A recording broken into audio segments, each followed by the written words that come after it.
Hi, welcome to the Gamesplainer. I'm Jeff the Gamesplainer and today I'm gamesplaining Splendor. So it's been a year since I did my original Gamesplanation for Splendor. What do I think of it? Do I still like it? Have I played it? All those questions will be answered. So first question, yes, I have played Splendor. I have played Splendor at least 5 times since my original Gamesplanation. In fact, each time it's been played a couple of times within the same session. I'm assuming we got to the end and gone, do you want to go again? Yeah, okay, let's go again. This game plays really straightforward. It has been said, or I have heard quite a number of times in the last couple of years, that X game is a Splendor killer. So the Century games have been referred to as a Splendor killer. I don't think they are. Yes, I see there's a similarity in the way they play, but they are vastly different games. I find that this game will work. I've played it with 4 players, I've played it with 2 players, I think I may have even played it with 3 players. But what ends up happening is that everyone will be within spitting distance of the end when someone finishes, as a general rule. Unless someone really has not understood it or has gone after something that just isn't able to gain them the points.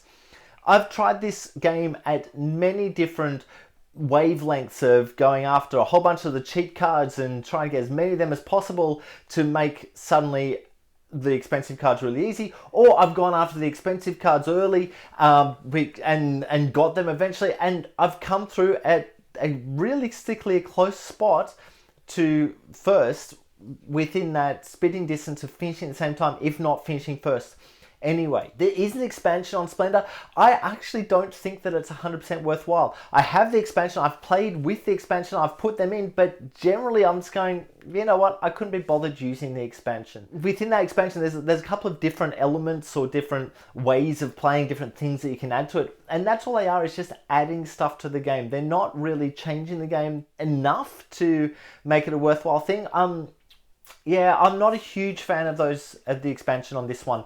I think the base game is a solid enough game and runs nicely enough that you don't need the expansion. I think that Splendor is a game that everyone should have at least played, if not own a copy of, and come at a really regular thing, simply because it's a relatively easy game. It pushes the thought process of, oh, I need to do this. It pushes that thought process along really nicely. So there's enough to think about while still playing a game that is easy to get to the table. It's easy to understand what you're doing. Look, I'll leave it there. If you haven't come across Splendor or you want to have a look at it, please have a look at my gameplay, my Gamesplanation, to get a feel for how the game plays in practice and see if that's a game that is actually up your alley.